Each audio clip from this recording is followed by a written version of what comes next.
Howdy, folks. I'm Dangerous Dead Nettle, drowsily dragging towards disquieted denizens. I'm Birthday Princess Amber.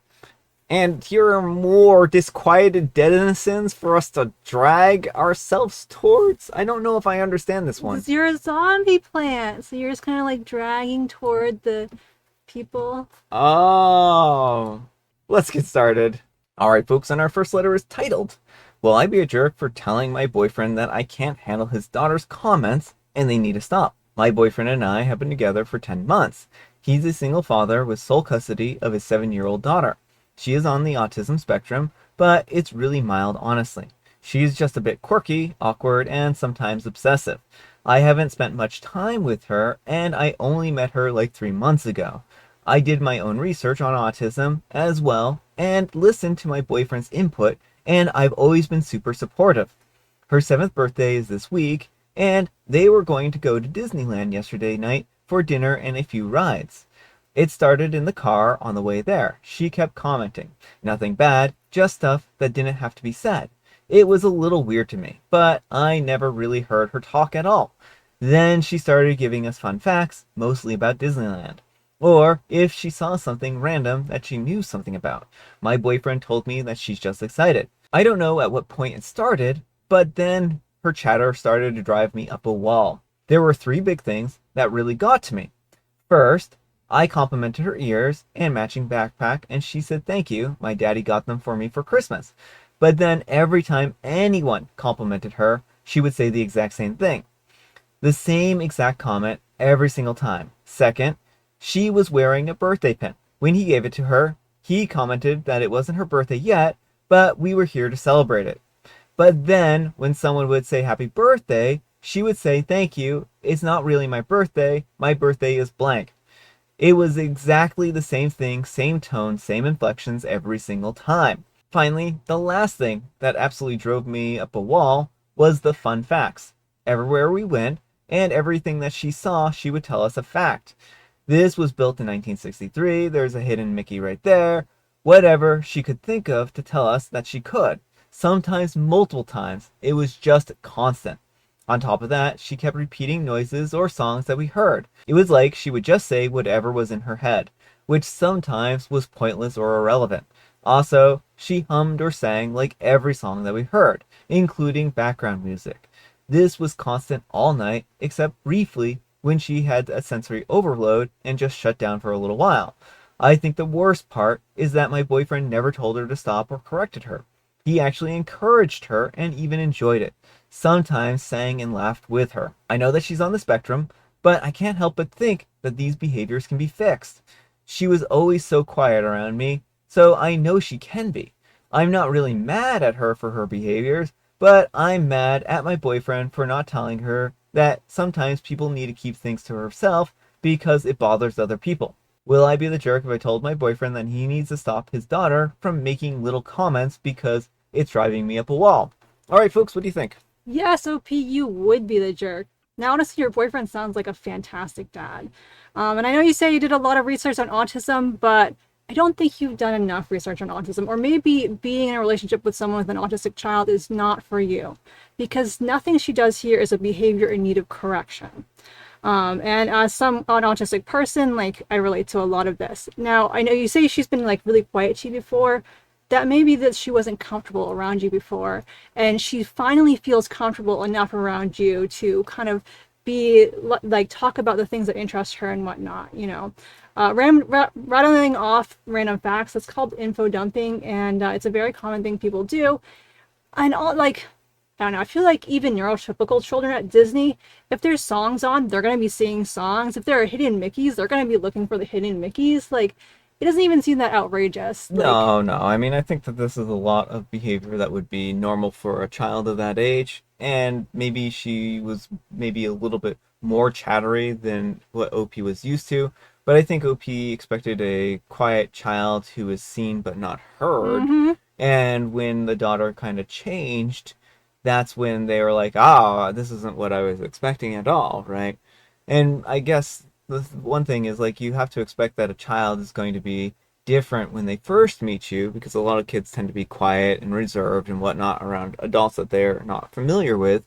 and they'll open up more later. And so I think that if maybe kids aren't for OP if they think that this is a problematic behavior, because on some level this is just normal childhood stuff. Right. I mean, why would you expect kids to have a litany of different ways to say, thank you, my dad got this for me? Or Hmm. like, and the whole, oh, well, it's not my birthday's blah. Like, when I was 9, for my ninth birthday, I got my ears pierced, but the actual day I got it on, I was still 8. When the guy at the piercing pagoda to ask me how old I was like in this mental conundrum because I'm turning 9, but I'm actually still 8, and so I didn't know how to answer it, so I just said like 8, and then I ran away.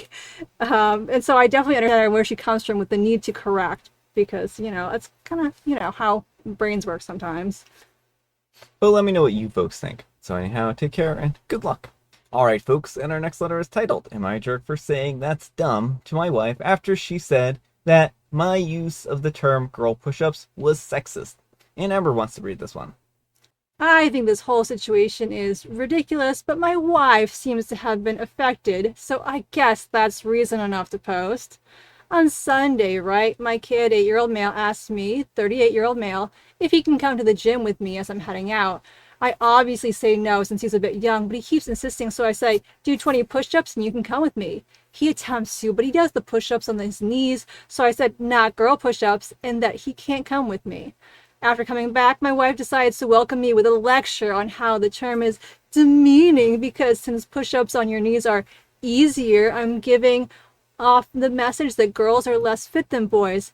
After all that, I asked her what she's talking about, and it's just a term. She tries again, talking about how what I said was sexist, so I say to her, your whole point about this is so dumb, like, it's just a 3-letter phrase, it means literally nothing. She takes that as if I'm calling her dumb and takes her and her argument elsewhere, as well as her will to be actually happy towards me. So am I really the jerk here? Alright, folks, what do you think? Yeah, OP, you're definitely the jerk here. Now, this is a situation that could easily have been addressed. I mean, OP's wife has a valid point. It is sexist to insinuate that these push ups are somehow girly because they require less exertion. And instead of taking that on board and being like, oh, I've never thought about it like that before, thank you for informing me, I'll find a new term, OP just doubled down on, how dare you? These words don't mean anything. They can't possibly be sexist. Well, I mean, I think also the exercise is really called the knee push-ups, right? And they're just it's as easy to say knee push-ups as girl push-ups, right? And Right. if it's something that this is important to his wife, then maybe he should consider why it's important to his wife and not just dismiss her and say your concerns here are completely irrelevant and I can say whatever I want, right? And I think that the son, if the son wants to go to the gym, why is he not taking the son to the gym, right? I mean, there's a lot up here that's going wrong. It sounds more like he doesn't want his son to hang out with him. He doesn't want to be around his son, so he's making up excuses for why his son shouldn't be hanging out with him. Yeah, well, and I mean, maybe the gym isn't the best environment for an 8-year-old. I'm not sure. Depends on the type of gym. Hmm. But I mean, I think, Well, but I mean, in that case, just tell the kid that, oh, son, I'm sorry, we can go and do some exercises somewhere else, but the gym isn't really a good place for an 8-year-old. Or you're a little young for the gym, and when you turn such and such age, I'll take you to the gym.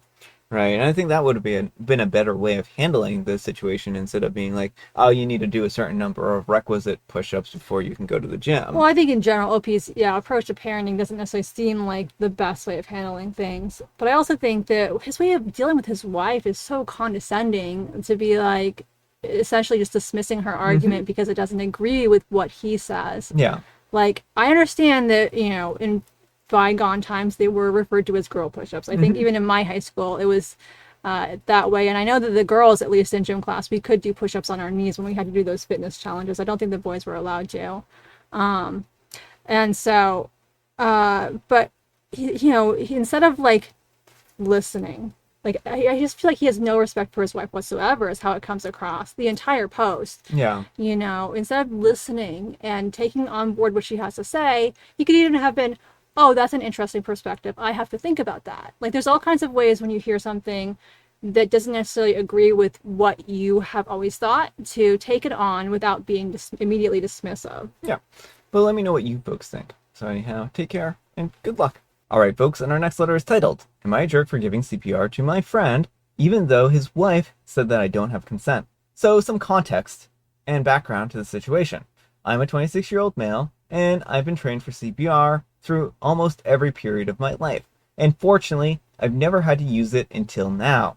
I learned CPR through Boy Scouts, in high school health class, personal trainer classes, and previous work training.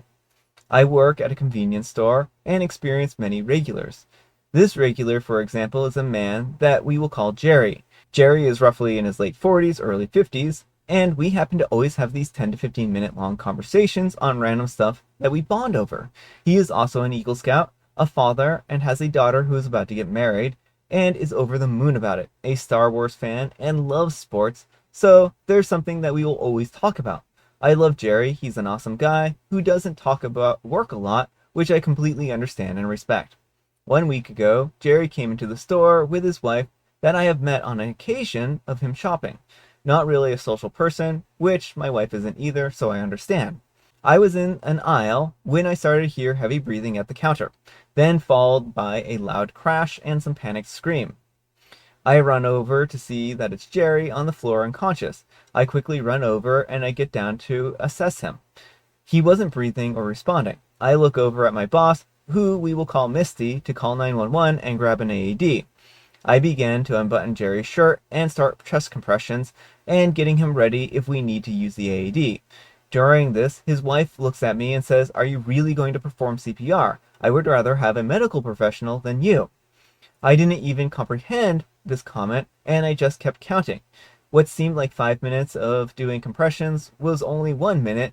The wife keeps on yelling at me. I don't have the right to touch him without permission or her consent. I ignore her and I keep doing compressions and mouth to mouth. That's when I start to hear sirens in the distance, and since we live in a super small town, it was fortunate that we have a hospital close by.